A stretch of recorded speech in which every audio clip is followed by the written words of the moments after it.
Up next, Authentically Detroit welcomes back Rick Sperling and Nafeesah Symonette of Detroit Excellence in Youth Arts to discuss the Launch Awards, which offer a boost for creative youth in the city. But first, this week's hot takes from Bridge Detroit and the Detroit Free Press. Fake social media rendering of Detroit signs set expectations too high, Duggan says. And treat our residents with respect. Detroit Ordinance looks to tackle fugitive deaths. Keep it locked. Authentically Detroit starts after these messages. Founded in 2021, the Stoudemire is a membership-based community recreation and wellness center centrally located on the east side of Detroit. Membership in the Stoudemire is available on a sliding scale for up to $20 per year or 20 hours of volunteer time. The Stoudemire offers art, dance, and fitness classes, community meetings and events, resource fairs, pop-up events, the Neighborhood Tech Hub, and more. Members who are residents of the east side have access to exclusive services in the Wellness Network. Join today and live well, play well, be well. Visit ecndetroit.org.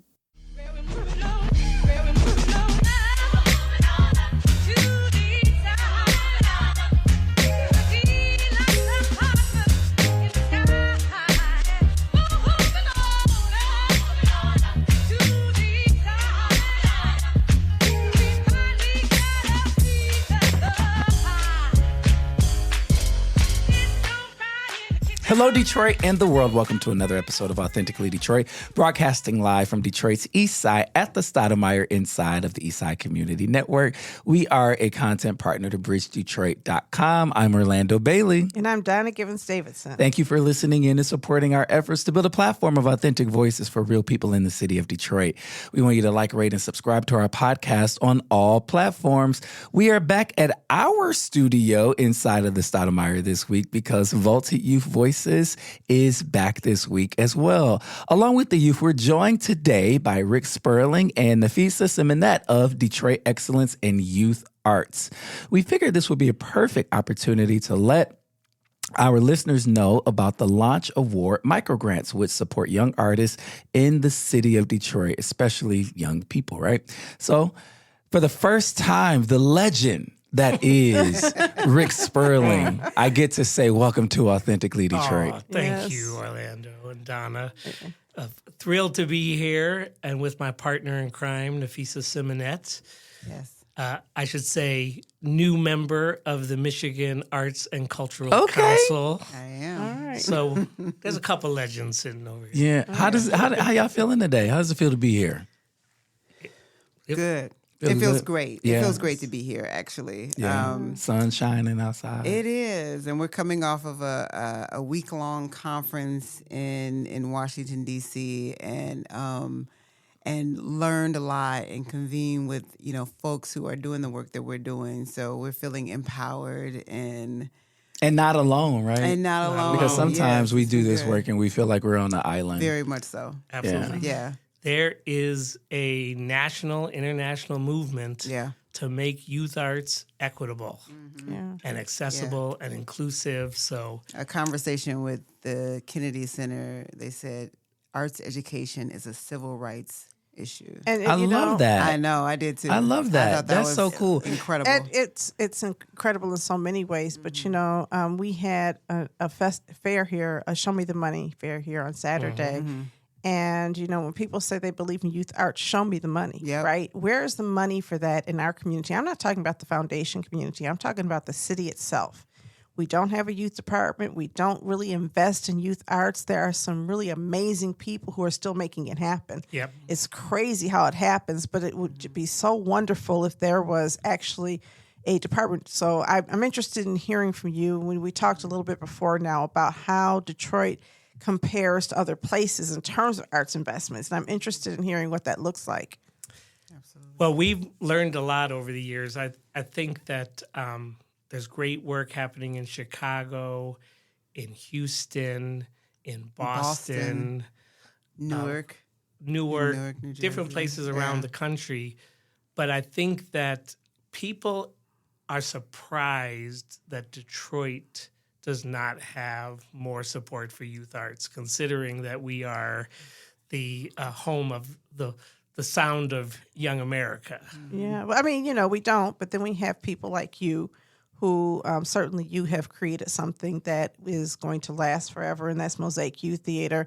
And you are actually the person who trained in high school, DEYA, from Detroit. That's right. And so, I That's think so fun. Rick, I think listeners are surprised to hear your voice because I don't know if everybody knows you're still working and doing stuff. People probably think you retired and went to the convalescent home.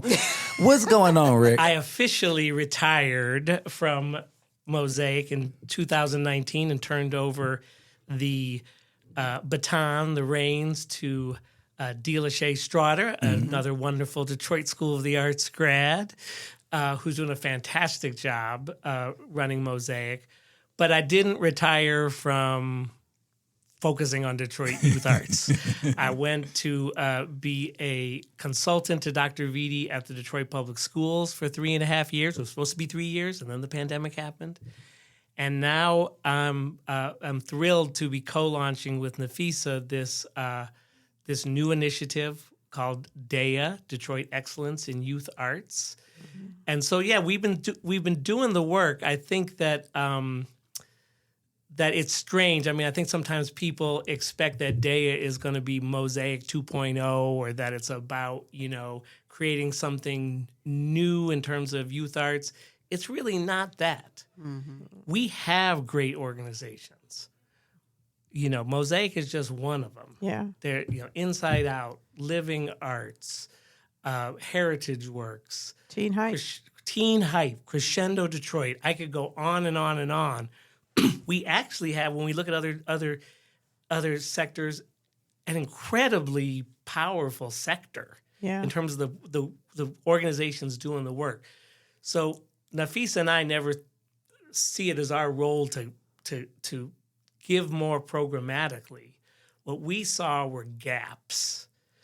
In my experience at Mosaic in the last years, Nafeesah's experience in the classroom, me with DPSCD, things where young people are not getting the opportunities they should be getting. Yeah. Mm-hmm. I think it's safe to say that you didn't step down, you elevated, right? Because now you're giving out money and are contributing grants, and so that's a whole different role for you. Mm-hmm. I know we're going to get into that a little bit later, but I'm really excited to dig in and learn more about what DEYA is and talk about how you see your current work impacting this arts community that definitely needs more resources. Mm-hmm. Can't wait to talk about it, especially around building up a solid arts economy in the state of Michigan. Because in order to be an artist, I think people feel like they got to go somewhere else to do that here because we love cars and battery plants and stuff like that. We invest in them. We invest in them. Where's our film credits? Okay? That's right. We'll talk about it a little later. How many credits do we get put into these automotive factories, but not the film credits because those don't work? Yeah. I think it's important to acknowledge the fact that DEYA really is looking at how we support both out-of-school time arts, youth arts organizations, and classroom educators, arts educators. And so this is why Rick and I's partnership works so well. So my background is in arts education. So I started my art career here in Detroit as an 8-year-old, a part of Young Artists and Company Incorporated. And if you're as Young old Artists as and Company Young Artists in and Highland Company. Park. I think the original. Did you know Kevin Davidson? Yep, that's my husband. Are you serious? Yes. I love this moment. He loves to talk about young artists all the time. Yes. Oh my God. I reached. My sound just. Keep going. Mine did we too. Got it. I reached out to him like some years ago. Somebody connect. I think I found him on LinkedIn. Well, I'm going to make sure that you guys connect. He will be so happy to hear from you. He's always so excited to hear from his students. I think he taught me pastels and charcoal. Wow. Yeah. So Mrs. Ivory, Joyce Ivory, the founder of Young Artists and Company, she was my first arts educator, and he was a teaching artist there. Yeah. Oh my God. I'm sorry. I'm having a moment.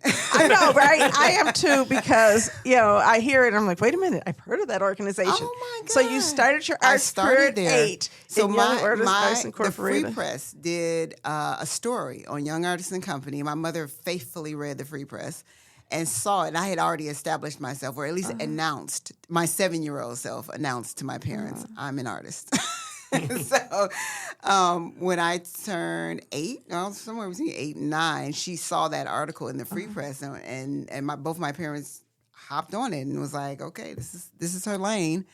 And I started drawing, having lessons in Young Artists and Company. So that kicked off my visual arts career. And then through, I went to Henry Ford High School on the west side, and there was a program there. Once I became a sophomore, didn't graduate from there, but once I became a sophomore, I was able to go to Crockett Vocational Technical School. They had all of the Voc Tech programs, and visual arts was one of them.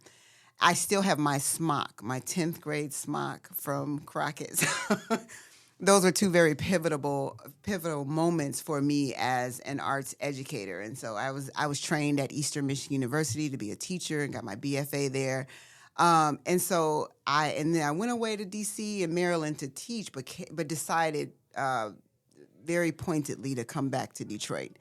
And all of that rearing, that training that I received as an 8-year-old and through my high school experience, I wanted to give that back.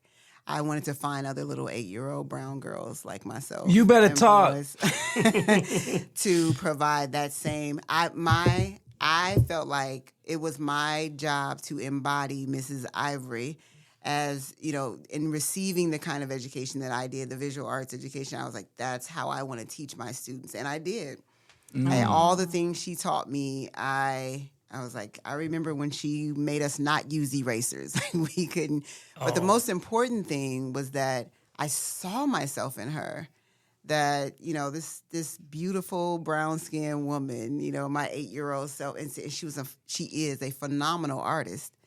And it was just really transformational, really impactful. And Miss Ivory. Miss Ivory. Miss Ivory. Mrs. Yes. Joyce Ivory. Joyce Ivory. You say her name. Yes. Yeah, please. And Nafeesah, as a professor, her focus was in culturally responsive pedagogy. Yeah. Mm-hmm. Yeah. So you can see how we both come to this work as practitioners. Yes. Her as a classroom teacher, me as a youth arts nonprofit leader. But what we care about right now, her days of teaching, my days of directing young people is over. And now it's about supporting the organizations and the people, and ultimately the young people to be able to really excel. I'd like to honor another thing about you, Rick, because as a man, an artist who is not Black, you always have found a way to honor and elevate Black artists in leadership roles. In your choir, I don't remember, what's the name of your choir directors? The first one. Ken Anderson. Ken Anderson, yes. You've just done that. And I think that's very special. And even now with Nafeesah, and when you handed off the baton, you handed it to a Black woman. So many times you don't see that happening. And so I think that really is special and appreciate it. Yeah. All right, y'all. It's time for Hot Takes, where we run down some of the week's top headlines in the city of Detroit. So for Hot Takes, fake social media rendering of Detroit sign set expectations too high, Duggan says. Detroit sign described as a Hollywood-style adornment along Interstate I-94 has drawn mixed reviews from people who have seen it, but Mayor Mike Duggan says they were misled by an unofficial social media post. If y'all can hear me smiling big as I read this, this is because this is hilarious to me. As of Thursday, Duggan said he had not yet driven by the sign, but accused a fake social media post for setting flawed expectations of the installation along the highway ahead of the NFL draft. The mayor saw the post, thinking General Services Director Brad Dick was planning a similar installation until Dick told him it was a fake post, Duggan said Thursday at the NFL draft news conference. Here's the quote. Brad is our tremendously ambitious General Services Director, and he said, I want to do something besides the boring Welcome to Detroit sign. Duggan said, I said, sure, Brad. I'm more interested in getting the trash up off the freeway. I didn't really focus on the sign until about a month ago. I saw a post on Instagram of a spectacular Hollywood sign. I called Brad. I said, that's terrific. I had no idea you were thinking that big. He says, that's a fake post. Some guy on Instagram just made it up. Duggan said he told Dick that he would have a problem with people thinking it would be the real Detroit sign. He says, no, Mayor. You don't really understand social media. People don't confuse fake posts with real posts, Duggan said. Well, yesterday, I get an email from some procurement director in New Jersey demanding I fire the procurement staff because they didn't get delivered the sign that we ordered. The quote goes on to say they're circulating the fake post claiming the city of Detroit didn't deliver what we promised. So I guess Brad will learn about being ambitious and trying to do something special. But I applaud the ambition of doing something a cut above the boring side. And I think if he hadn't been judged against that extraordinary artist on Instagram, he would have done just fine. Duggan said. Donna, I'm going to say this is hilarious. I mean, I was really offended when I read that, to be honest with you. First of all, Brad Dick is not the General Services Director. He's the Chief Operating Officer for the city of Detroit. For the mayor to call him out in that way and repeatedly make him sound incompetent or overly ambitious and out of touch is offensive to anybody who really considers themselves to be a leader of people. You don't do that. Sometimes you just got to take the hit when a staff person messes up, and you might have some words behind closed doors, but to open this man who has only ever been the most consistently supportive, defending staff people in the city of Detroit to ridicule and criticism is outrageous to me. First of all, if he did not know what the sign was going to look like, that seems negligent when you are running up to the NFL draft. Secondly, if he heard all of that criticism and didn't drive by, I drove by, and I'm not the mayor. I wanted to know what it looked like. Of course, I came, at home at night from the airport when all of this news broke. But then the next day, I actually came and drove by again so I could see for myself. And actually, when you're looking at it, the angles of this sign, because it's in a sort of a curve and also on a hill, look a lot different than they do in those pictures. So you also have to put things in context that the sign is not meant for people to take aerial photos looking down on it. But even if he didn't like it, and this is the second time there's been some type of public installation in the city that the mayor has washed his hands of. The first one was the murals downtown. And then Rochelle Riley was hung out to dry, and actually, Antoine she Bryant. wasn't. It was Antoine Bryant. First she skirted by. She was because there were some articles about her, and then they pushed it to Antoine Bryant.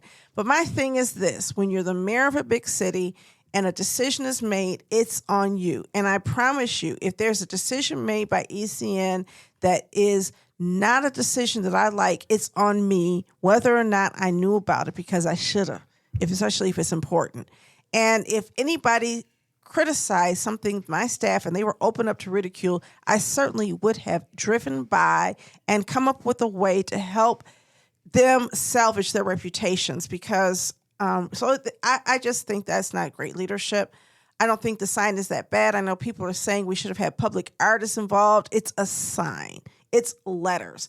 Why they call it Hollywood style, I don't know, because that kind of created false expectations, but it's a sign. There's plenty of opportunities for public art. We don't want people posing on the side of the freeway with a sign. So that's my editorial, and I'm sticking with it. I think it's absolutely hilarious. I think the way Duggan handled the reporter's question at this press conference was funny, and I know that he and Brad Dick have a great relationship, and he sort of if you go back to the presser, Duggan is sort of jokingly having a good time with it. But my biggest to do isn't about the sign, because I too actually don't think the sign is that bad. And I understand Donna's point about leadership and taking responsibility. I mean, we've had Mayor Duggan now for some years. We know the things that he likes to take responsibility for and the things that he likes to wash his hands with, especially when they're scandal written. The thing that is extraordinary to me is the amount of money we spent on this thing. That's the price tag is something that has my wheels turning a little bit. We're talking about almost $450,000 for this sign out of that were capital funds from the city budget. I think that did we need a sign? No. Could we have spent and put $450,000 into, I don't know, maybe youth arts, and maybe the young people could have done something. It's just like, and so I would have liked to see that money, and actually the murals money, which was another $150,000 that didn't go through a procurement process, that we are still waiting on Freedom of Information Act request to come back, because they put a price tag on that at around $17,000. Just something crazy. It's like, listen, y'all, I get it. I know everybody not going to love it. Some people do love it. I actually don't mind it. I do mind the price tag, and the fact that money went to a company that's not based in the city of Detroit. First of all, if everybody in the city of Detroit was not attacking the city for that sign, him calling Brad Dick out like that would be a joke. But when you call out somebody, you're aiming the attacks at that somebody who works for you. So that's not a great relationship to me. That is actually somebody doing something that puts your staff person in harm's way and says, don't attack me. I didn't even know, attack him.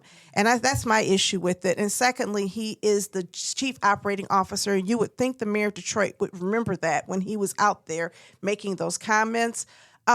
I don't know how much it costs to create signs of that size, 8-foot things, and put them down and everything like that. So I don't know if that's a great use of funds. I know the Downtown Development Authority has been spending a whole lot of money on things I don't think make sense, which is why I want to abolish the Downtown Development Authority, because I don't think we need one. I think downtown is developed and it's siphoning money out of the rest of our community. So I don't know which capital budget those came from, but I do believe that it's very possible that you can't do those types of projects without getting some type of approval somewhere. And if not, then we need to change the approval process. That's what I'm saying. Yeah.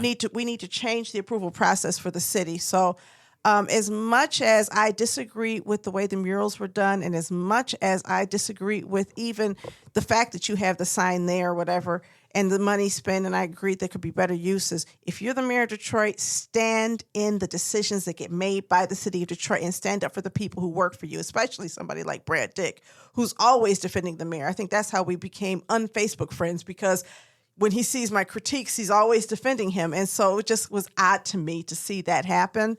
And yes, I do want to see more public art. I think having public art would have been better. I'm not sure that, people say, well, it should have been this artist or that artist. I think that we do need more public art, and I think it needs to be requisitioned by Detroit artists.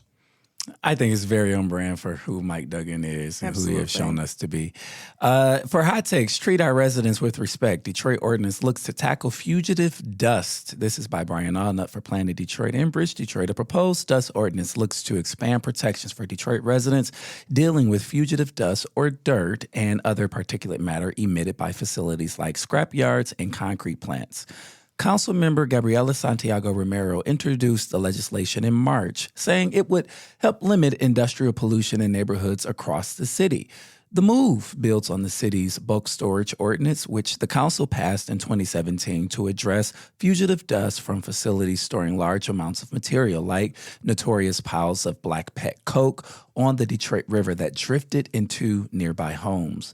But Nick Leonard, executive director of the Great Lakes Environmental Law Center, said the new ordinance may struggle to prevent fugitive dust problems without monitoring requirements that enable businesses to address issues immediately. Fugitive dust or untreated particulate matter from the roadways, construction sites, freight yards, and other facilities is associated with respiratory issues, including aggravated asthma, chronic bronchitis, emphysema, and chronic obstructive pulmonary disease. Dust from facilities like the Fort Iron and Metal Scrapyard in Southwest Detroit and Dynamite Crushing and Recycling Concrete Crusher on the west side of the city have raised health concerns in recent years and led to demands by city and environmental groups for the city to expand its enforcement beyond bulk storage yards. The new ordinance covers businesses such as freight and truck yards, scrap yards, concrete batching plants, construction sites, high-impact manufacturing and processing facilities, and outdoor storage sites larger than 5 acres. It would require that Businesses submit a fugitive dust plan with Detroit's Buildings and Safety, Engineering, and Environmental Department and allow BC to stop a business dust-generating activity until adequate plans and control measures are implemented.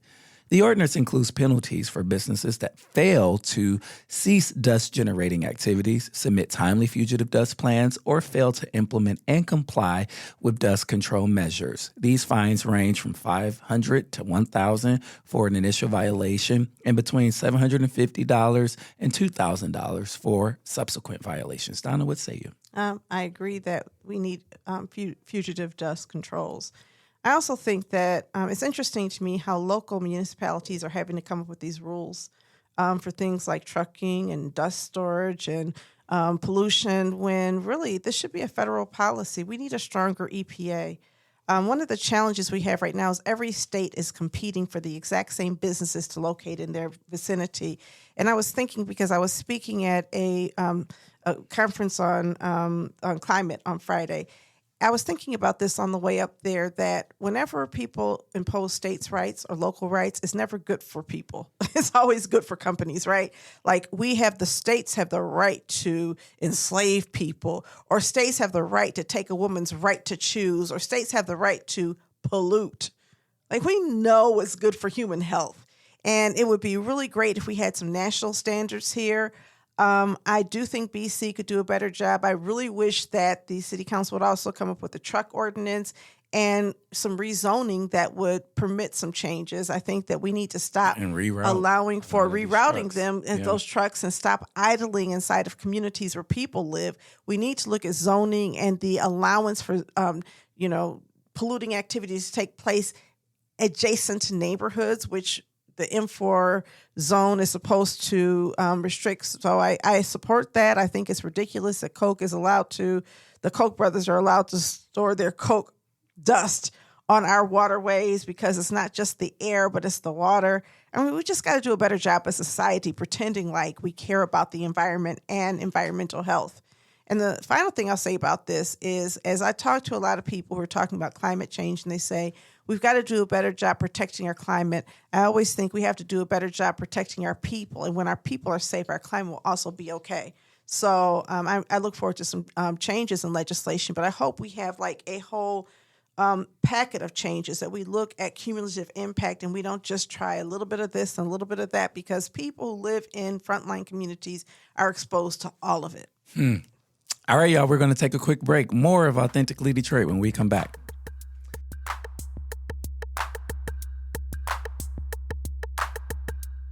Bridge Detroit is your news and engagement platform that is telling the stories of Detroiters rooted by community priorities. Started in 2020 by Pulitzer Prize-winning journalist Stephen Henderson, the newsroom has already established its footing as the go-to source for hyper-local perspectives that ask the hard questions, brings accountability, and searches out real solutions. It's free to become a member of this award-winning news organization. Visit bridgedetroit.com today to sign up to receive the news delivered right to your inbox. Bridge Detroit. By Detroiters, for Detroiters. Have you always dreamed of being on the airwaves? Well, the Detroit Eastside Engaged Podcast Network, or DEEP for short, is here to make that dream a reality. Located inside the Stoudemire, the DEEP Network offers studio space and production staff to help get your podcast idea off the ground. Doesn't take a whole lot of work to get started. Just visit the Authentically Detroit page at ecn-detroit.org or call Sarah at 313-948-0344. Welcome back, everyone. Detroit Excellence in Youth Arts, in collaboration with the newly formed Detroit Youth Arts Provider Network, announced the Launch Awards, offering a boost for creative youth in Detroit. These microgrants are tailored to fill gaps in artistic development, furthering DEYA's commitment to making arts education more equitable and accessible for all Detroit's young creatives. With the yearly budget of $40,000, the Launch Awards will distribute $10,000 every quarter in March, June, September, and December of 2024. Eligible youths ages 11 to 19 have the chance to apply up to 4 times a year with awards up to $250 each time, potentially amassing $1,000 over the year to foster their artistic journeys and cover expenses such as art supplies, dance shoes, instrument repairs, etc. And my first question is, where were you almost 20 years ago when I was a young artist going to Detroit School of Arts who needed all of this stuff and all of this support? Where were you? You get it. You get it. Right. We talked to many organizations. So we have this, as you mentioned, the Detroit Youth Arts Provider Network. That is 44 different youth arts providers. Not all youth arts organizations. Some are social service, some are sports, some are programs, but they're all providing really high quality youth arts. And we asked, among other things, what are the barriers? And one of them that came up was, it's the small expenses. You might be able to get into a program free or have a full scholarship, but if you can't buy the dance shoes, if you can't get there. If we had so many kids who applied who were fashion designers, and they were like, I can't buy the really good fabric. So we had our first round. I'm thrilled to say we gave out microgrants to 42 young people from 21 different schools throughout Detroit. Yes, DSA. I'm looking at Orlando, the DSA grad. They probably had the most, but Western International, schools from all around Detroit had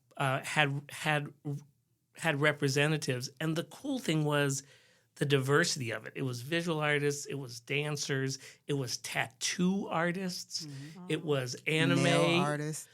Nail artists. We had 70 applicants total. So I think that was another big thing, and hopefully we'll have more in this next round. Will. Yeah. And we're always looking for individuals or anybody who wants to support this effort, because we'd like to see this grow from 40,000 to double that for the next year. I think that's amazing. I'm just trying to imagine you. You said you started when you were 8. I did. Imagine being 11 years old and getting $250. What a way to tell you're a real artist. When somebody actually gives you money, I think that's just a way of honoring our young people. I don't think that people even recognize how expensive art supplies is. I'm a visual artist. I'm a painter and drawer, and I remember having that list of supplies that my parents had to, we had to go and get. We had to get the tackle box, and we had to get the this and that, and that, way back in the day, I'm kind of old. All of that stuff added up, and so it's even more now. It's even more significant now that we have these opportunities to fill these gaps. But I also think what you're saying, though, is so powerful, Donna, about what it says to a young person to get paid to do their art. Right. And the value. I think every professional artist can tell you the first time they got paid. Yeah. And yes, there are some contests out there, but we felt that microgrants were more important to reach as many young people as possible that are doing serious work. We know $250 a quarter isn't going to move some mountains, but it's about getting the money in the hands of but kids. also removing the organizational barrier. You guys are paying young folks directly. So how did you figure out that was the model that you wanted to use? Well, let me sort of put a framework around how we even acquired the money to be able to give out. So Gardner White did a fundraiser. There was a artist, his name is Mike Hahn, who created some artwork for Gardner White that was auctioned off at this big event that they had. And he specifically said that he wanted the proceeds from this auction to go to Detroit young artist entrepreneurs. He was very specific in identifying that. So Gardner White was like, okay, how do we do that? So how do we get this money to young Detroit artists? And so they reached out to 2 different entities, neither of which had the vehicle to be able to do that. And so the second one, I don't know if I can. Who could tell? I can. Okay. So the first was DPSCD. They reached out to, and yeah, they were like, yeah, no, we don't do that. And then the next was they had reached out to Skillman, and Skillman was like, yeah, no, we don't do that. However, there's this group called DEYA that might be able to help you facilitate that. And so Gardner White representatives contacted us, and we were like, this is exactly why we were set up, to be able to receive these outside funds that no one organization could receive, or a school district, or a funding entity. And so with that, we had a conversation, met with the artist, met with Gardner White. How do you want this? What do you want this to look like? How do you want us to distribute? And so we had these ongoing conversations. And then we ended up engaging the Detroit Youth Arts Providers Network, because we wanted this to be a community designed, application process. It wasn't the Rick and Nafeesah show. We weren't picking who was going to get these awards. And that's where the whole structure came from. We had this amount of money, this $40,000. Okay, we'll break that up over the course of the year. And this is the number of times young people can apply and how much they can get. So it was a very... it's very centered around the community making this decision. There was a community panel that was created in order to read through the applications and score. And it was open to every 11 to 19-year-old in the city of Detroit, including Highland Park and Hamtramck, and young people who were do not live in Detroit but go to school in Detroit. Because we see those young people as, even though they don't live here, that they have a stake in, Detroit youth arts scene because they go to school here full time. Well, that's really exciting. I love the fact that you incorporate things like nail art, because I think that's very culturally competent to really say, this is how young people express themselves, and it doesn't have to be in these traditional kind of disciplines. Yep. But the other thing is, it's important for our listeners to understand, I think, the significance of teaching a young person art is not just that you're creating great artists, but that you're actually building self-confidence. And some of those those skill sets translate into other things. Rick, I know you wanted to say something. So when you're done, can you guys talk about changes that you see in young people as they become artists? Whatever I was saying, it's not as important as that. So I'm going to come. No, absolutely. I mean, I think that Nafeesah and I feel strongly that this isn't about, as much as it's about arts, it's about young people and their development as people. And, I wish there was a word we could create, youth arts, make it a new word, take out the space, like they have almond milk is a new word, like youth arts. Because when you say arts, it doesn't cover everything that youth arts does. Yeah. Youth arts is inherently educational. It's inherently youth development. It's inherently social emotional learning. It's health. We are very excited that there's going to be an op-ed piece coming up soon, knock on wood, from some major people in the health industry saying that the lack of arts for young people, arts inequity, is a public health issue because they see the health benefits of the arts. And so when young people in Detroit are not getting their fair share of the arts, which at a place like Detroit, that doesn't make any sense. That's our legacy in more than just Motown. When they're not getting that same level of arts, it's not just, we're not going to create as many artists. Right. It's the fundamental benefits that young people get from the arts that Detroit kids are not getting. We just finished a mapping study with Data Driven Detroit, D3, looking at where youth arts are and where they aren't and who's going to youth arts. It was shocking. There were 52 different youth arts programs, and we looked at the zip codes of the kids that were attending those. Just over 50% were coming from outside of the city. Right. Why? Because they have the mobility to get into the city to take advantage of these opportunities when kids that may live close to them aren't. Yeah. So we found 5 different zip codes that we're calling Youth Arts Opportunity Zip Codes. They have the lowest amount of opportunities in their neighborhood. They have the lowest participation in citywide programs like Mosaic, like Detroit Windsor Dance Academy. But also, these 5 zip codes have the greatest density of young people of any 5 zip codes in the city. So if we feel like strategically, policy-wise, funding-wise, if we can invest in these 5 zip codes, doesn't mean there isn't need across the board. No, but it could exponentially turn around the equity issue. My husband, as I mentioned, is an artist, right? And he was a kid, grew up in Detroit, and then moved to Pontiac. And through art, he was not a straight-A student, but through art, he was able to be the first person in his family, I'm sorry for saying this, Kevin, to graduate from high school and then college. Mm-hmm.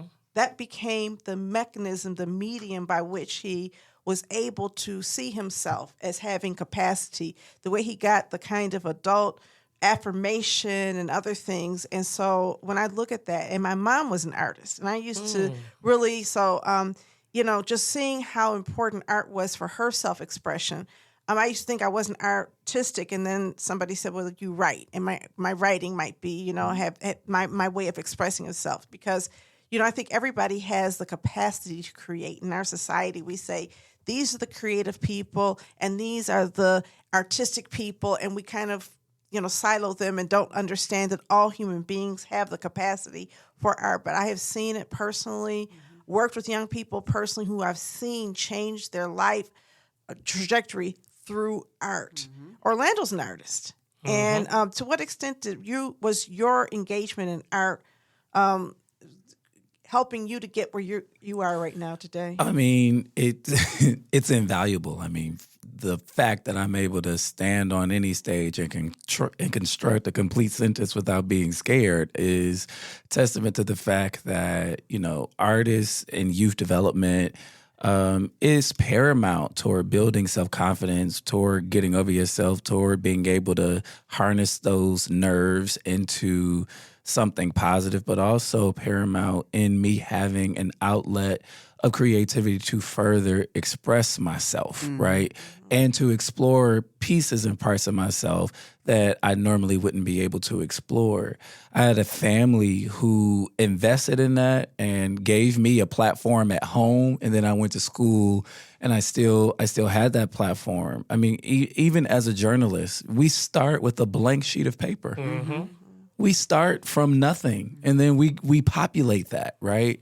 And so that ability to create, that ability to tap into that genius that was developed by geniuses like Dr. Denise Davis Cotton, like a Marsha Sakwa, like so many people in the community, right, has been paramount toward my success. And I still use it. I still use that training to this day. You guys are hearing me on a podcast. I still use that training to make sure that I'm able to articulate the story, inflection points, my voice work, like all of that stuff.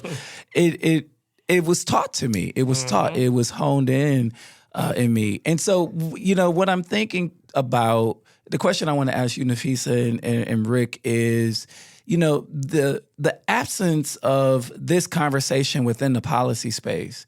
And I'm sort of seeing your organization as an intermediary, number one, to deliver funding support directly, but also to look at different, to survey and use these data sets to influence policy. What is the policy agenda for DEYA? That's a great question. We have identified the fact that the data that we're collecting, we want the entire community to be able to use in some capacity, right? We want the creative youth development organizations to allow what we've done to inform, where they position themselves, the opportunity for them to create, additional capacity for themselves. We want this data to inform the funding community so that they, we think very strongly that through collective impact, because we have a 44-member network, And because we're able to bring so many people together, that our voice is much stronger than if we were to individually go to, a funder to say, this is actually what I need. But when you have 44 different organizations coming together as a collective to say this is what we need, that affects change. And that's what we've been trying to help people understand through this process. And you're right about the policy vacuum. And the reason is there's nobody who can take that on. Right. The schools can't really take the policy on. The individual organizations don't have the capacity to take it on. So we were just having a wonderful conversation a couple hours ago with the person who does what DEYA does, but in Chicago. And she was talking about the way they were able, through policy, to get the arts considered a core member, core part of the curriculum, which it is not right now in Michigan or Detroit. How that changes things, that they were even able to get funders to enhance the support of the arts in the schools. Right. So there's so many different ways, but I think the part of what we have to do besides policy is advocacy, and not just advocacy for policy changes, but advocacy for youth arts. Right. What you were saying, what we were saying just now, that's not what most people understand. Right. They don't understand that the arts is that transformational and makes that much of an impact on all these different parts of your lives. If we can convince them of that, then more funding for the arts, more access for the arts. Right before we started this conversation, I mentioned we had a conversation with the Kennedy Center, and they identified arts education as a civil rights issue, or lack of arts education as a civil rights issue. And that was so powerful to me, because I think I don't think most people don't see it that way. Like, people don't see it as that necessary for young people to involve themselves in, and they see the arts as an aside. And we want people to start to think about and see and incorporate the arts as this is the lens in which we teach, in the same way that I teach culturally responsive pedagogy in the intersection of arts education to, university students, that arts education becomes, how the way in which we teach. Well, I think we have to re-educate parents, right? Absolutely. Because parents are the ones who can make the demands. Parents vote for the politicians.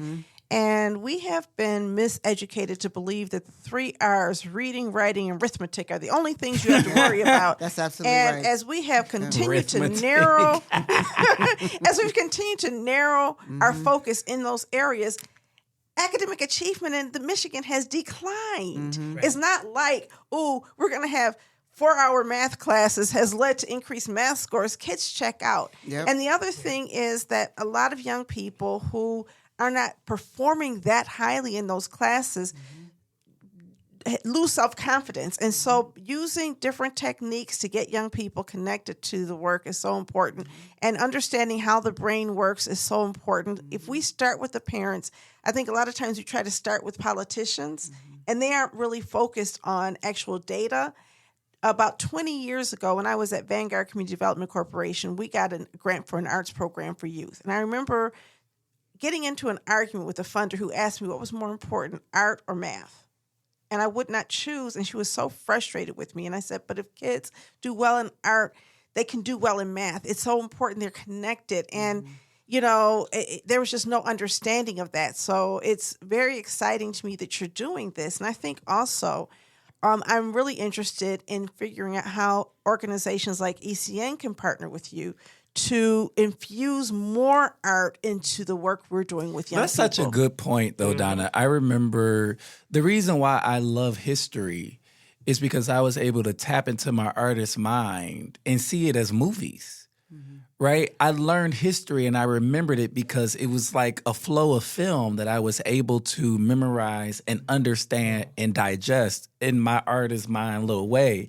But that tapping into that third eye, that creative eye that we talk about in the arts is paramount. But you have to be taught how to do that. You have to be taught how to hone in on that. It's such a great... Or given the space. Or even to do that. Because, my son got his bachelor's in business administration. He was only sports and math and econ. And his senior year of college, he was asked to help out with a fashion show by being the business manager for the fashion show. And he was like, wow, I'm really enjoying this fashion, art, stuff like that. And so he completely changed. So he still does he's still a financial analyst, but he also makes movies. And he taught himself. He spent his own money teaching himself, working with people, learning on the job. So even though he didn't have that exposure, now his high school did have a film class, but he knew how to do editing on an iPhone, and now he's built this group of people he's working with, and he's immersed himself in this artistic community. So here you have this kid who was always told that his left brain was the most important part of his brain, who finds out that he's got this amazing, beautiful right brain, and that we're all part of that, and that's our humanity, right? I think that's our culture, is to break us down. Absolutely. I think that the concept of taking STEM and making it STEAM is actually really powerful, and it's not used that way. It's like, oh, let's add the arts. We feel bad the art. No. The creativity of the arts feeds science, feeds math, feeds all these things. I remember there was a famous executive from General Motors that was like, I don't want guys that have gone to business schools. I want BFAs. I want bachelors of fine arts working for me, because they're going to be the creative folks. You made me think about one young man in Mosaic who struggled in his academics the whole time, but the arts was what kept him there. And he was one of the few Mosaic kids that didn't go to college right away. And thanks to Dime, shout out to Dime, there was a place that he could go and get his undergrad. He just got his master's degree at NYU. Wow. And you think about that, this is not a kid that traditional school would have served. It was the arts. I think it's important to acknowledge that we feel very strongly that the arts has the opportunity to change young people's trajectory. And we don't think that it is meant to just develop the actor. Right. Or just develop the painter or that singular musician, right? Because, just like in sports, we know that there's only one quarterback, right? Right. It's very few and far between that young people get selected for those kinds of things. But what we know is that, and Rick can attest to this, for those 1 to 3 actors that's in front of the camera, there's 50 behind.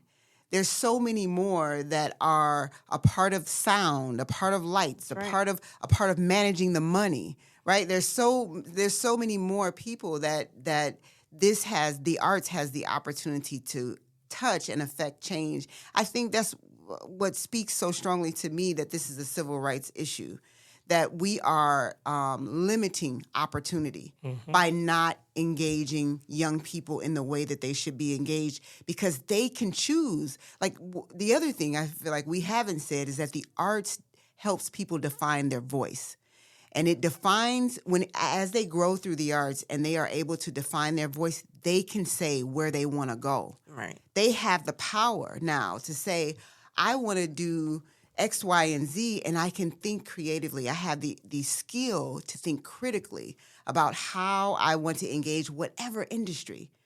The arts supports the development in young people being able to navigate any industry. Right. Defines their voice, funny. but also defines the time, right? We often look to pieces of art absolutely. to provide a retrospective or reflective view of whatever is going on at a particular time. Right. Can you imagine a revolution without arts? Right. Arts are always part of raising consciousness. Absolutely.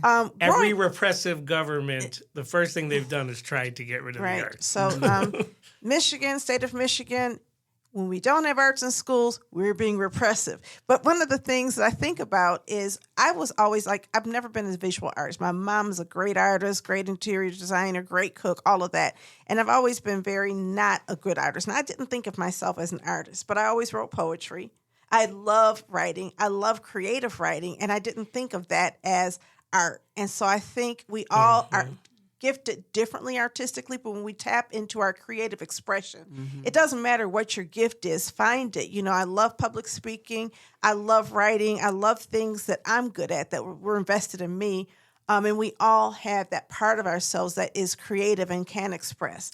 The other thing I want to say is that I think art is what takes you closest to your spiritual, right? So through art, that's the spiritual piece. When I look at, mind, body, and soul, the soul is art, right? The soul is not your math, although, math requires it's a very much mind, right? But the soul sits in that space, and it has helped. Art is also the way that people who are oppressed have been able to be resilient, who have been able to do some things. So coming from, you can see, I'm such a big advocate for art, despite the fact that I've never really considered myself an artist, but I've seen it transform lives.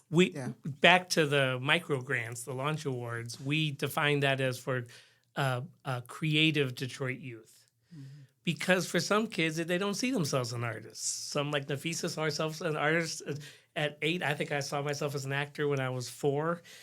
But for some, it's about being creative. So we said, people said, well, what art counts for this? And we said, make your argument. Make your argument of why this is creative. Yep. And that's why we have the nail artist who got a micro grant and the others who are doing things that we wouldn't normally consider the arts. It's ultimately about creativity, and creativity starts with the word create. Like you were saying, you start with something blank and you create something, and that process is powerful, whether you consider yourself an artist or not. It's important, too, for us to not define that.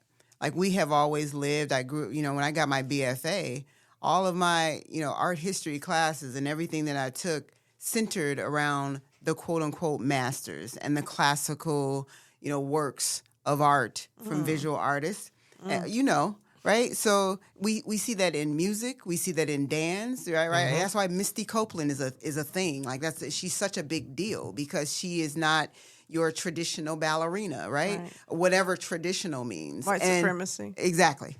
And so it's important for us to, as an initiative, to move away from that kind of defining of the arts and allowing young people to define that for themselves. Because I don't feel like as a society we have ever really allowed people to do that, which is why cultural art representation in the arts, from Native American to Black to Mexican American, like we have never allowed that to become quote unquote mainstream. Right. We're told to sort of put that in a box somewhere. Yeah, separate. And so I was at this one conference and we had to get up and sing. And I was really irritated. They were like, okay, so we're going to have this great surprise. Everybody stand up and sing. And I was like, I don't sing. I don't want to do this, right? So I got up with everybody else, and then we had somebody lead us in song, and we all started singing together, and it was beautiful. And I felt light.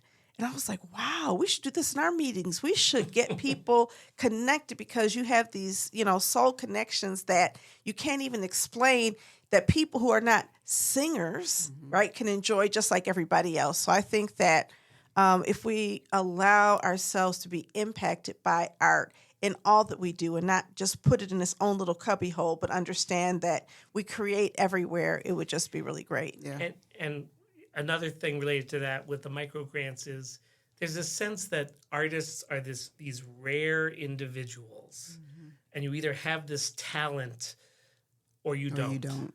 Yeah. And we don't believe that. Well, we believe that. And so for this grant, we say, for these micro grants, we say we are not just looking for the best of the best. What we're looking for is your passion. Do you want to grow as an artist? Do you want to develop as an artist? We're not judging you. Because I think sometimes, I remember Mosaic Youth Theater of Detroit, we used to have this school tour, and we took this rough show out. And we got so many kids that came to join Mosaic because they saw us at their school.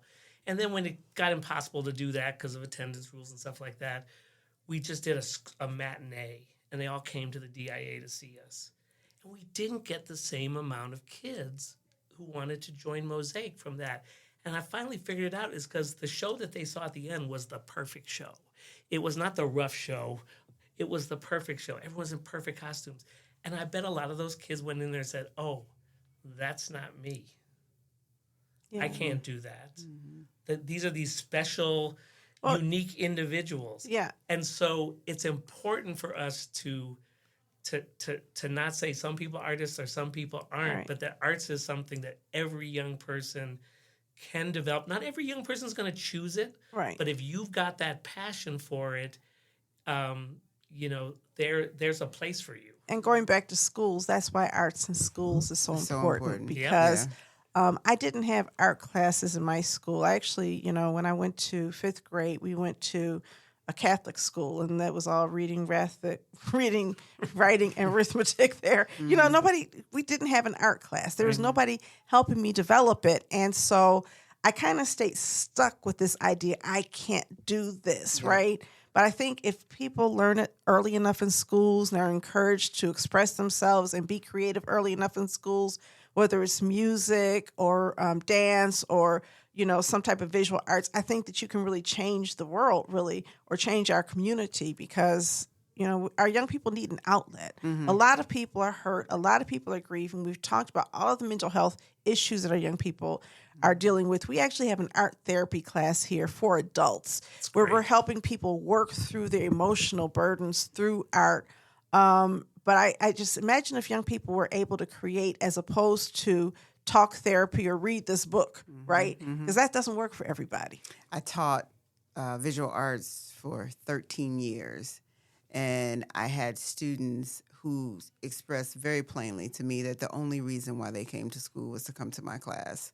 So I have firsthand witnessed the power that allowing students the opportunity to share their gifts and to develop in that way, what that holds for young people. I want to take us back to the Launch Awards and remind people that the second round applications have That was my last question. Okay. How can that. young folks, how Yes. can youth apply for the microgrant? Absolutely. So the second round just opened on April 12th. Yep. And it closes. I just want to really point out the deadline. We really want people to get their applications, and it closes on May 2nd. May 2nd. Is it a digital application? Yes, it is. So It's all online. All online. ConnectDetroit.org/launch awards. No, I'm sorry, wait. /DEYA. Do you have Wait, do it Okay, again. one Say more that time. again. Yeah. ConnectDetroit.org/DEYA. DEYA. Do you have a flyer for this? We do. have a digital flyer. Okay, if you can send us your flyer, we can Yes. put it on our Facebook page. Oh, Great. okay. ECN can send it out to our community Oh, and sure. put it on all of our socials Yep. so that people can see it. And the application, we worked with the network and young people to make sure that the application was not Cumbersome. Laborious. laborious, Yeah. too much. Yep. You really just have to be able to express yourself and express why this is important and why you think that these funds will help you develop. And very important, you must get a recommendation from an adult. Oh, That is cool. not related to you. Yes, All right. yes, from a teacher, a mentor, one of your arts folks. Someone So who they knows have your to- passion. Yeah, and I knows love how you that. work. yeah. ConnectDetroit.org/DEYA, which is yes. DEYA. All right, y'all. If you have topics that you want discussed on Authentically Detroit, you can hit us up on our socials at Authentically Detroit on Facebook, Instagram, and Twitter. Or you can email us at authenticallydetroit@gmail.com. All right, it is time for shout-outs, our favorite segment of the show. Donna, you have any shout-outs? I do. She I was wanna prepared. I want to shout out Ruha Benjamin for Yeah. her commencement speak at Spelman. Yep. It was amazing, brilliant, Black brave, faces in high other places. She just said so many things. Won't It's really save us. hard. Oh my gosh, it was brilliant. If you haven't, good. just Google Ruha Benjamin because her name is RUHA. But she wrote a book, Race After Technology: Abolitionist Tools for the New Jim Code. And I swear this is one of the best books that helped me understand how racism is codified in a lot of our technology right now. And if we're not careful, we can take away the the person and embedded in technology that reproduces the same kind of injustice. But she got up there and ended, and she was so brave. So I want to shout her out. I also want to shout out Crane's Detroit Business, which published editorial for me about Detroit needing more new green infrastructure. I was really excited to be able to make that case. And then I want to shout out the new director of sustainability, Tefira Rushton, who stepped into that role after Jack Ackland-Sotu left. She was actually hired as the first director of urban agriculture for the city of Detroit, and she's now the director of urban sustainability. We met this morning, and I think Detroit got it right with her appointment.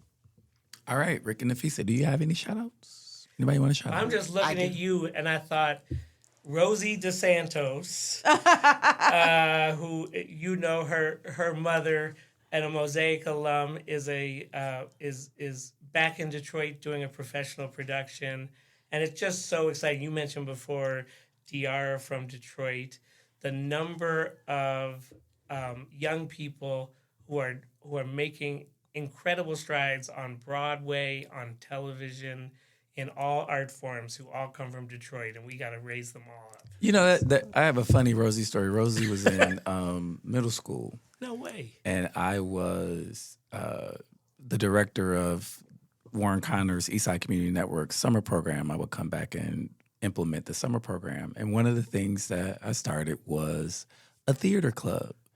And Rosie decided that she wanted to join the theater club. And I was teaching them Shakespeare and Baldwin. We were having a good time. Rosie went out for the role of Romeo in Romeo and Juliet. And she was so magnificent. I didn't know that that's where the bug got her. There you go. A summer youth program on the east side, and she's an NYU graduate now. It's so dope. I hate to bring it all back together, Yeah. but that's why we say it's about youth arts providers. Yeah. Where does that happen? At a summer camp, Yep. at a community development organization. It's that spark. Yeah. I got Nafeesah, some you have shout outs. outs? Yes. I want to shout out. First of all, I gotta shout out Mrs. Joyce Ivory for being the person who saw me and developed my love for visual arts. I got to shout out to the State Arts Council, of which I am a newly appointed member by Governor Gretchen Whitmore. The State Arts Council provides so many opportunities for arts educators and arts providers through their granting process, and there's so much money available. And it has become my mission to get specifically Detroit arts educators involved in accessing those funds because they don't. It's been my experience with the council. I want to shout out the executive director of the National Guild for Community Arts Education, who is centered in Washington, D.C. She works out of D.C. Her name is Quanice Floyd. And this is another one I think people should look up. Remember that name, Quanice Floyd.